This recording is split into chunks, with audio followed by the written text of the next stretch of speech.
what are your favorite horror subgenres? Like creature features, slashers? Yeah, definitely. Right now, I'm obsessed with slashers for sure, Mm-hmm. and I'm working on one that I'm really excited about. Uh, that I wrote, and then that's kind of like this epic slasher. Mm-hmm. It's kind of like Scream meets Saw kind of thing. It's Ooh. crazy. Yeah. Mm-hmm. But yeah. So that one, creature features for sure. Mm-hmm. I'm obsessed with. Um, some of the ones that and then like there's just some that I'll just like are my go-tos that I'll keep just putting on the background. Um, Mm-hmm.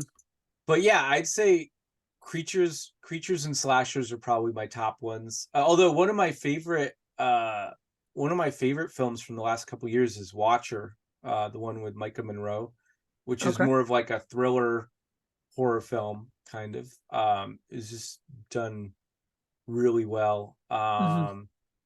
I'm trying to think. And then, obviously I love Terrifier 2. That was amazing. Mm-hmm. That's kind of like a creature slasher in a way. Although I guess more of a slasher. But yeah. Mm-hmm.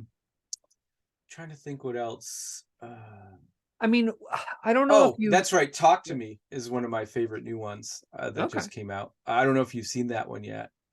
No, I Um, haven't. Honestly, so I've worked on a lot of horror movies. Because if you work in independent film distribution, you kind of have to. And good place to work. Yeah. yes, and it's never been my go-to genre. Um, I have a significantly greater appreciation for it than before I was in the biz, but it's still not what I reach for. I'm more of a action guy. Like I will I love terrible late 80s to early aughts action movies. Those are They are great. my Yeah. jam. It's classic. Um the yeah, so I guess would you consider zombie movies and vampire movies a subset of creature feature or just their own sort of thing? Yeah, I'd say, I mean, some vampire stuff could be creature feature type stuff. Mhm.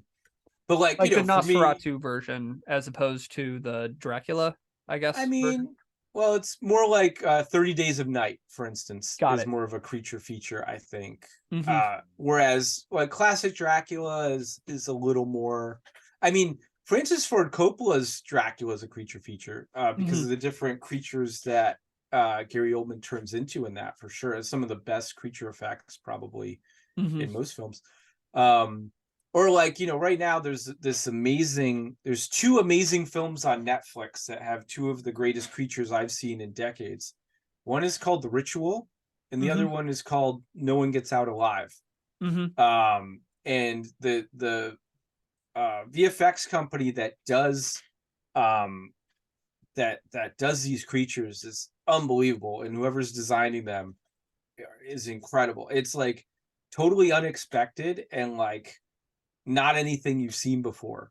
Mhm. And I've actually written a film working with one of my writing partners, Robert Archer, that I've kind of created as like a third one of those Mhm. that's aimed at kind of Netflix that I'm hoping that we get to make. And I'm hoping we get those guys to make that our creature for that I've like written to be, I guess it's a much larger version of what they've done before, but that could be really cool. I love those films so much, and I've watched them many times. That sounds yeah, I mean, there's a surprising amount of variance in how well different horror subgenres sell. Like creature features in general are a lot easier to sell than slashers. Yeah, And I've been a little surprised at exactly how wide that gap is. Um,